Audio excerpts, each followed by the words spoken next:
This educational podcast episode is for informational purposes only. It is not medical advice, it is not a diagnosis, and it is not a treatment plan. Peptides and research compounds are not approved for most uses we discuss today, and they are not intended to treat or cure disease. Always talk to a qualified healthcare provider before starting or stopping anything that affects your hormones, metabolism, immune system, or nervous system. Never self-inject anything without proper training and sterile technique. And never purchase compounds from unreliable sources. Welcome back to the podcast. Today we are talking about a peptide that a lot of people have heard mentioned in passing, but most people do not actually understand what it is, how it works, and why it is even in the peptide conversation. And that peptide is KLOW. Now, if you are new to peptides, do not worry. I am going to break this down in plain language. No confusing science talk, no complicated jargon, and no talking over your head stuff. By the end of this episode, you will understand what KLOW is, why people are interested in it, what it may be used for, how it might work in the body, and what to watch out for if you're researching it. So, let's get into it. First, what is KLOW? KLOW is a peptide that is often discussed in the context of metabolic health, fat loss, appetite control, and overall body recomposition. It has been gaining attention because it is sometimes grouped in conversations with GLP-1 style compounds or weight loss peptides, but it is not exactly the same thing. And right away, I want you to remember something important. Just because something is being talked about online does not mean it is proven. Just because someone lost weight on something does not mean the peptide was the reason. And just because something is a peptide does not automatically mean it is safe. That is one of the biggest misconceptions in the peptide world. People think peptides are natural, so they must be harmless. But peptides are biologically active. That means they can strongly influence your body. They can influence your hormones. They can influence your immune system. They can influence your brain chemistry. They can influence your metabolism. So when we talk about KLOW, we are talking about something that may have real biological effects, which means it also may have real risks. Now, before we talk about what KLOW does, we have to talk about why peptides like this exist in the first place. Because the human body is basically a chemical communication system. Your body is constantly sending signals. Your brain signals your gut. Your gut signals your brain. Your fat cells signal your liver. Your liver signals your pancreas. Your pancreas signals your appetite. And all of this signaling is happening through hormones, neurotransmitters, and peptides. And peptides are essentially short chains of amino acids that act like messengers. They tell cells what to do. They can tell your body to grow. They can tell your body to repair. They can tell your body to reduce inflammation. They can tell your body to store fat. They can tell your body to burn fat. They can tell your body to eat more. Or they can tell your body to eat less. So when someone creates a peptide like KLOW, the entire goal is basically to influence one of those pathways. To turn up a certain signal. Or turn down a certain signal. Now, let's talk about what KLOW is believed to be designed for. The reason KLOW has gotten attention is because it is talked about as a peptide that may support weight loss, improve metabolism, and appetite regulation. Some people describe it as a peptide that helps reduce cravings, reduce hunger, and improve energy use in the body. But the key word here is may. Because research on KLOW is not as widespread or as clearly documented as some of the big-name peptides. It is not like semaglutide, where there are massive human clinical trials. It is not like tirzepatide, where we have tons of published data. KLOW is still something that lives more in the research category. And that is exactly why people are curious. Because in the peptide world, curiosity spreads fast. One person hears a name. Then someone makes a post. Then someone says, I lost 10 pounds. Then someone else says, it changed my appetite. And suddenly everyone is asking, what is KLOW, and where do I get it? But you do not want to approach peptides like that. You want to approach peptides like a scientist. Or, at least like a responsible adult. So, let's talk about what KLOW is believed to influence. Most of the conversation around KLOW ties it into metabolic signaling. And metabolic signaling includes things like insulin sensitivity, glucose control, fat storage, and fat burning. It also includes appetite and satiety. Satiety means that feeling of being full. And when satiety is working properly, you can eat a normal portion of food and your body says, okay, we are done. But when satiety is broken, you can eat a full meal and still feel like you want more. You can snack constantly. You can crave sugar. You can crave carbs. You can crave salty foods. And your brain does not shut off the food-seeking signal. And that is one of the biggest struggles people face with weight loss. It is not always about laziness. It is not always about discipline. Sometimes it is about signaling. Sometimes your body is sending hunger signals that are louder than they should be. And that is why appetite peptides have become so popular. They are not magic, but they can help quiet that constant hunger. Now, KLOW is often talked about in a similar conversation. The idea is that it may help regulate hunger signals and improve metabolic efficiency. In other words, your body may become better at using stored energy instead of constantly demanding more food. Now, does that mean KLOW is a miracle weight loss peptide? No. And I want to say that very clearly. No peptide is a miracle. If someone uses KLOW and eats the exact same diet that caused weight gain in the first place and does not move their body at all, the results will be limited. But peptides can sometimes help people get traction. They can help people break a plateau. They can help reduce cravings.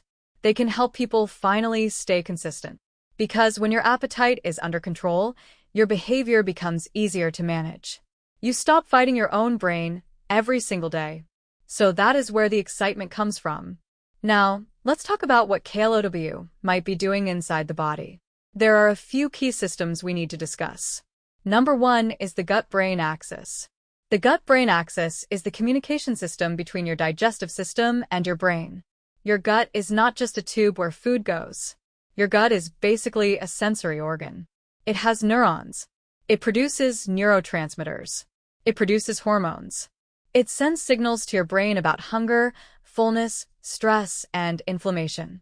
That is why people with gut issues often also have anxiety. That is why people with chronic stress often also have digestive issues. Your gut and your brain are connected. So when a peptide impacts appetite, it is often influencing that gut-brain axis. It might change how your stomach empties. It might change how your pancreas responds to food. It might change how your brain interprets hunger signals. And it might change how your body handles blood sugar. Now, blood sugar is another major topic here. Because one of the biggest drivers of hunger is unstable blood sugar. If you eat something high in sugar, your blood sugar spikes. Then your insulin spikes. Then your blood sugar drops. And when blood sugar drops quickly, your brain panics. Your brain interprets that as danger. So your brain tells you, eat now. That is why people feel shaky. That is why people get irritable. That is why people get brain fog. That is why people feel hungry again an hour after eating. So if a peptide helps stabilize blood sugar response, that can indirectly reduce hunger and cravings. It is not just about appetite suppression. It is about improving the metabolic rhythm of the body. And this is where peptides like KLOW become interesting. Because the best weight loss is not the kind where you starve yourself. The best weight loss is when your body becomes metabolically flexible. Metabolic flexibility means you can switch between burning glucose and burning fat smoothly. Most people cannot. Most people are stuck in glucose mode.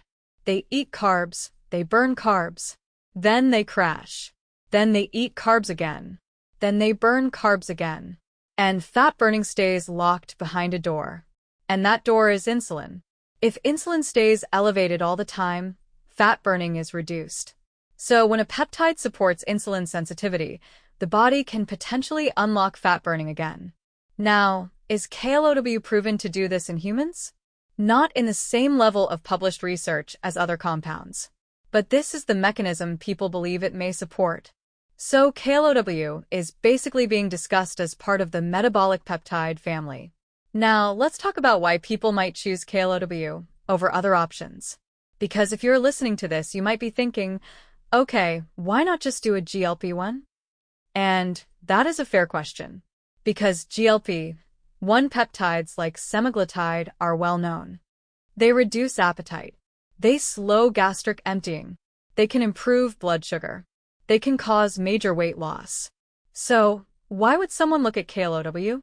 The biggest reason is that people are always searching for something that gives similar benefits with fewer side effects. Because GLP-1 medications and peptides are powerful, but they can also come with nausea. They can come with constipation. They can come with fatigue. They can come with reflux. They can come with appetite loss to the point where you cannot eat enough protein. And if you cannot eat enough protein, you lose muscle. And muscle loss is one of the biggest problems in weight loss. Because losing weight is not the goal. Losing fat is the goal. And you want to keep your muscle. Because muscle is what keeps your metabolism higher. Muscle is what supports your joints. Muscle is what supports longevity. Muscle is what keeps you strong as you age. So people are always trying to find a peptide that helps with fat loss but still supports muscle retention. Now, KLOW is sometimes discussed as a peptide that may help with body composition without being as harsh on appetite as a strong GLP-1. Some people claim it feels smoother. Some people claim it helps with cravings without shutting down food completely. Some people claim it supports energy. But again, these are anecdotal experiences. So if you are listening, do not treat this as a guarantee. Treat it as information. Now, let's talk about who might be interested in KLOW. Typically, the people who are interested in peptides like this fall into a few categories. Number 1 is the person who has tried diet and exercise, but their appetite is constantly fighting them. They can lose weight for a week or two, but then cravings hit hard. They feel like they are always thinking about food. They feel like they are always hungry. That person may be interested in anything that helps appetite signaling. Number 2 is the person who has metabolic syndrome. They have belly fat. They have insulin resistance. They have prediabetes. They have high triglycerides. They have high blood pressure. They have fatigue. They have brain fog. They might be looking for metabolic support beyond just eat less. Because metabolic syndrome is not just about calories. It is about cellular dysfunction. Number 3 is the person who is already fit but wants that last 10 to 15 pounds of stubborn fat gone. Now, this is a tricky category because these are often the people who chase peptides like candy. They want to get shredded fast. They want visible abs. They want to stay lean year-round. And they're sometimes willing to take risks. So if you are in this category, be careful. Because the leaner you are, the more sensitive your hormones become. Messing with appetite signals when you're already lean can backfire. It can cause fatigue. It can cause hormone disruption. It can cause sleep issues. It can cause mood issues. So KLOW is not something to play with casually. And category number 4 is the person who has tried GLP-1 compounds and could not tolerate them. Maybe they had nausea. Maybe they had stomach pain. Maybe they had severe constipation. Maybe they felt depressed or flat. Maybe they had extreme fatigue. So they're looking for something different. And that is where KLOW gets curiosity. Now, let's talk about potential benefits that people report. Again, reported benefits are not the same as proven benefits. But I want to go over what people commonly say. 1. Reduced appetite. 2. Fewer cravings. 3. Improved ability to stay in a calorie deficit without feeling miserable. 4. Improved body composition. 5. Improved blood sugar stability. 6. Reduced inflammation or puffiness. 7. Better energy. And sometimes people say better mood. Now, the mood piece is complicated. Because when blood sugar is stable, mood improves. When inflammation is reduced, mood improves. When sleep improves, mood improves. When you are not constantly hungry, mood improves. So even if KLOW is not directly acting on neurotransmitters, it can still create an environment where mood is better. But I want to mention something else. Any peptide that affects appetite and metabolism can also affect dopamine. And dopamine is one of the reward chemicals in the brain. Food is a dopamine reward. Sugar is a dopamine reward. Carbs can be a dopamine reward. And if you reduce cravings, you may also be reducing dopamine-chasing behavior. And that can make people feel calmer. But it can also make people feel less motivated. Some people describe it like feeling flat. That is something people experience on GLP-1 compounds sometimes too. They lose interest in food, but they also lose interest in other pleasures. So if KLOW has similar effects, that is something to be aware of. Now, let's talk about side effects. Because every peptide has potential side effects. And when people talk about peptides online, they love to act like side effects do not exist. But side effects exist. So here are the possible side effects that someone could experience with a metabolic peptide like KLOW. Nausea, constipation, diarrhea, bloating, reflux, loss of appetite to the point of undereating, headaches, fatigue, dizziness, low blood sugar episodes, especially if combined with other compounds, and dehydration, especially if appetite drops and water intake drops. Also, some people might experience anxiety, insomnia, or restlessness depending on how their body responds. Now, a major concern with appetite peptides is that people forget to eat protein. They eat too little. They do not strength train. They lose muscle. And then they end up skinny fat. They weigh less, but they look softer. Their metabolism slows down. And when they stop the peptide, weight comes back quickly. So if you're going to research something like KLOW, one of the most important things you can do is prioritize protein intake and resistance training. Because peptides do not replace the basics. They enhance the basics. Now let's talk about stacking. Because in the peptide world, people love stacking. They love combining peptides. And sometimes stacking makes sense. But sometimes stacking is reckless. KLOW is often discussed alongside GLP-1 peptides, fat loss peptides, and mitochondrial peptides. For example, some people might stack KLOW with MOS-C. Some might stack it with AOD 9604. Some might stack it with tesamorelin or ipamorelin. Some might stack it with CJC 1295. Some might stack it with BPC 157 for gut support. Some might stack it with NAD+ for energy. But stacking appetite peptides with other appetite peptides can be risky. Because you can crash your appetite too hard. You can end up eating barely anything. And that might sound great until you lose muscle, your hair starts shedding, your hormones crash, and your energy falls apart. So stacking should always be done carefully. And if someone is stacking KLOW with a GLP-1 like semaglutide or tirzepatide, that is something that should be approached with extreme caution. Because that could lead to major appetite suppression. Now, let's talk about dosing. And I am going to be honest here. KLOW dosing is not as standardized as other peptides.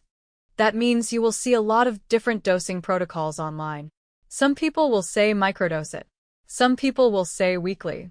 Some people will say daily. Some people will say every other day. And this is where I need you to slow down and think. If dosing is all over the place, that means the research community does not have a strong consensus yet. So if someone is researching KLOW, the safest approach is always to start low. Go slow. Track how you feel. Track your appetite. Track your digestion. Track your sleep. Track your blood sugar if you have a monitor. Track your weight. Track your measurements. And track your strength in the gym. Because the goal is not just weight loss. The goal is improved health and improved body composition. Now, another important topic is how long someone should use something like KLOW. In general, peptides that affect metabolism and appetite should not be used indefinitely without a plan. Because your body adapts. Your receptors can downregulate. Your appetite can eventually rebound. And sometimes when people stop appetite peptides, hunger comes back stronger. That is why you need lifestyle habits built in while you are using the peptide. If you are using KLOW and you are not building habits, you are basically renting results. You are not creating long-term change. So ideally, someone would use KLOW in a structured phase. They would use it to reduce appetite, improve consistency, and build a routine. Then they would taper off or cycle off and maintain those habits.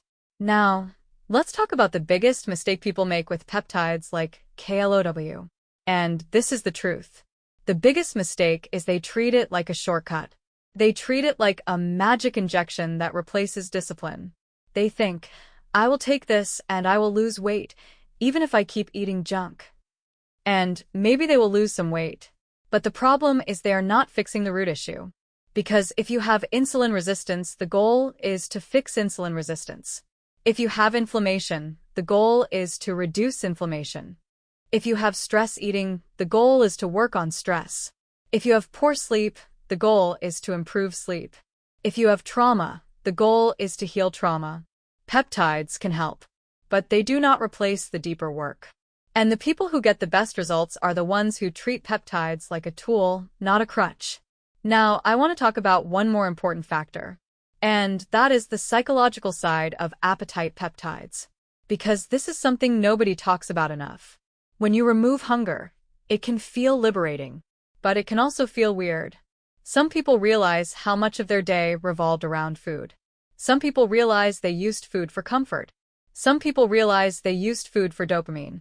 Some people realize they used food to deal with anxiety. So when appetite drops, you might feel like something is missing. You might feel restless. You might feel emotionally uncomfortable. That is not always the peptide harming you. Sometimes that is the peptide revealing something. And that is actually an opportunity, because you can build new coping skills. You can build healthier routines. You can build emotional resilience. Now, let's talk about KLOW in the context of overall longevity and health. Because yes, weight loss is popular. But I want you to think bigger than weight loss. If KLOW truly supports metabolic function and improves insulin sensitivity and improves glucose control, that could have massive long-term benefits. Because insulin resistance is tied to heart disease. It is tied to fatty liver disease. It is tied to dementia risk. It is tied to inflammation. It is tied to hormonal dysfunction. It is tied to infertility. It is tied to PCOS. It is tied to accelerated aging. So metabolic peptides are not just about looking good in the mirror. They are about keeping your organs healthy. They are about keeping your brain healthy. They are about keeping your blood vessels healthy. They are about keeping your mitochondria working. And your mitochondria are basically your cellular power plants. When your mitochondria are weak, everything feels harder. You feel tired. You gain weight easily. You recover slowly. Your mood is unstable. Your sleep is poor. Your hormones suffer. So peptides that improve metabolic signaling could have a bigger impact than just the number on the scale. Now, does that mean KLOW is a longevity peptide? Not necessarily. But metabolic health is longevity. And anything that improves metabolic health can indirectly support longevity. Now, let's talk about what to do if someone is researching KLOW and wants to maximize results. Here are the basics that matter more than anything. Number 1, hydration. If appetite drops, people drink less water. So you have to consciously drink water. Add electrolytes if needed. Number 2, protein. Aim for high-protein meals. Do not rely on snacks. Do not rely on protein shakes only. Eat real food. Number 3, strength training. If you are not lifting weights, you are missing the biggest opportunity. Weight loss without strength training is not the goal. Fat loss with muscle retention is the goal. Number 4, fiber. Fiber supports gut health and appetite regulation naturally. And fiber can reduce constipation, which is common with appetite peptides. Number 5, sleep. If you are sleeping 5 hours a night, peptides are not going to fix that. Sleep controls cortisol. Cortisol controls appetite. Cortisol controls fat storage, especially belly fat. Number 6, stress management. Because stress can override everything. Stress can make you hold water. Stress can raise blood sugar. Stress can increase cravings. Stress can reduce motivation. So stress management is not optional. Now, another important thing to talk about is the safety of sourcing. Because this is where people get themselves into trouble. If someone is buying peptides from random websites, random sellers, or sketchy overseas labs, they might not even be getting KLOW. They might be getting something else. They might be getting contaminated product. They might be getting incorrect dosing. They might be getting fillers. And when you are injecting something into your body, purity matters. Sterility matters. Storage matters. Shipping matters. So this is not something to take lightly. Now, I want to address one more topic that people often ask about, and that is KLOW safe for women? And the answer is, it depends. Women are more hormonally sensitive than men. Women's thyroid function is more sensitive. Women's cortisol response is more sensitive. Women's appetite signaling is often more complex. So if a woman uses a peptide that suppresses appetite too much, she may lose weight, but she might also lose her cycle regularity. She might also see hair loss. She might also feel anxiety. She might also feel fatigue. So women need to be especially careful with appetite peptides. And women should not crash diet. Women should not starve themselves. Women should not chase extreme low calories, because that will backfire hormonally. Now, can KLOW still be useful for women? Absolutely. But it needs to be approached with the mindset of health first, not skinny first. Now, what about men? Men typically tolerate appetite peptides better. But men also sometimes overdo it. They push too hard. They eat too little. They train too hard. And then testosterone drops. Libido drops. Energy drops. So men are not immune either. Now, I want to bring up something that I think is really important. If someone is using KLOW and they have a history of eating disorders, binge eating, or restrictive eating patterns, they should be extremely cautious. Because appetite peptides can trigger disordered patterns. They can make someone feel rewarded for not eating. They can make someone fear food. They can make someone overly obsessed with the scale. So anyone with that background needs to approach these compounds carefully and ideally with professional support. Now, let's talk about what results people might realistically expect. If someone uses KLOW responsibly with diet and exercise, they might see steady weight loss. They might see reduced cravings. They might see improved ability to stick to a plan. They might see better energy. They might see better waist measurements. But if someone expects to drop 20 pounds in 2 weeks, they are setting themselves up for disappointment. The best fat loss is slow and consistent. And if KLOW helps someone lose 1 to 2 pounds per week while keeping muscle, that is a fantastic result. Because that is sustainable. That is healthy. That is something you can maintain. Now, I want to address the topic of plateaus. Because people love to say, this peptide stopped working. And sometimes that is true. But sometimes it is not the peptide. Sometimes the body adapts. If you lose weight, your maintenance calories drop. So what used to be a calorie deficit is no longer a deficit. So you plateau. That is normal. So if someone is using KLOW and they plateau, it does not necessarily mean the peptide failed. It might mean their diet needs adjustment, or their activity needs adjustment, or their sleep needs improvement, or they need to reduce stress. Now, if you are using any appetite peptide and you hit a plateau, one of the smartest things you can do is focus on strength training progression. Because if you can increase strength while losing fat, you are winning. Now, let's talk about the future of peptides like KLOW. Because this is where things get really interesting. The peptide industry is exploding. We are seeing more and more compounds that target multiple receptors. We are seeing peptides that influence appetite, metabolism, inflammation, and muscle preservation all at once. We are seeing compounds that may reduce fat while protecting lean mass. And that is the holy grail. Because most weight loss methods sacrifice muscle. But future peptides may allow people to lose fat and maintain muscle better. So KLOW might be part of that evolving world. It might be one of those compounds that people are experimenting with as the market grows. Now, that does not mean you should jump on every new peptide trend. But it does mean you should stay educated. Because the people who stay educated are the ones who stay safe.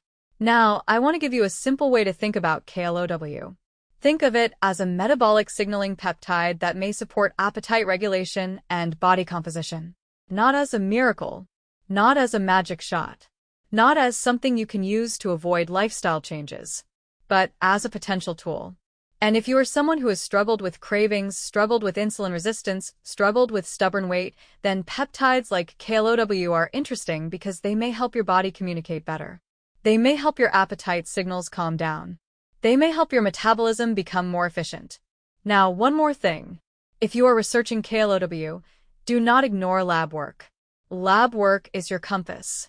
If you are using metabolic peptides, you should be tracking fasting glucose, fasting insulin, hemoglobin A1C, lipids, liver enzymes, kidney function, thyroid markers. And if you're stacking peptides, that becomes even more important because your body is not a guessing game. It is a system. And if you measure the system, you can make better decisions. Now, I want to wrap this up by reminding you of the big picture. KLOW is one of many peptides being discussed in the metabolic and weight loss space. It may have promise. It may have benefits. But it is not something to treat casually. The best approach is education, responsibility, and patience. Because the goal is not just weight loss. The goal is a healthier body, a stronger body, and a body that functions better long-term. And if you are going to explore peptides, always remember this. Your habits are the foundation. Your nutrition is the foundation. Your sleep is the foundation. Your training is the foundation. Peptides are just a tool. They can help, but they cannot replace the basics. This educational podcast episode is for informational purposes only. It is not medical advice, it is not a diagnosis, and it is not a treatment plan. Peptides and research compounds are not approved for most uses we discussed today, and they are not intended to treat or cure disease. Always talk to a qualified healthcare provider before starting or stopping anything that affects your hormones, metabolism, immune system, or nervous system. Never self-inject anything without proper training and sterile technique. And never purchase compounds from unreliable sources. Thanks for listening, keep learning, and stay curious.